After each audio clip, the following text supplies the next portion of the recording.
जळगाव शहरात एकाच रात्री 2 प्रतिष्ठित वाईन शॉपचे शटर तोडून रोख रक्कम लंपास करणाऱ्या सराईत चोरट्याला जळगाव स्थानिक गुन्हे शाखेने फिल्मी स्टाईलने पाठलाग करून अटक केली।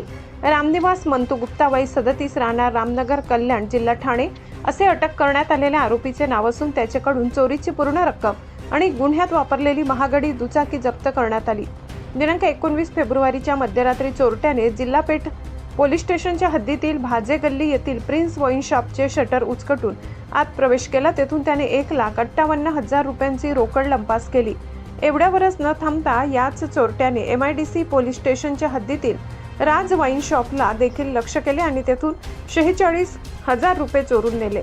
एकाच रात्री 2 मोठ्या चोऱ्या झाल्याने शहरात खळबळ उडाली होती।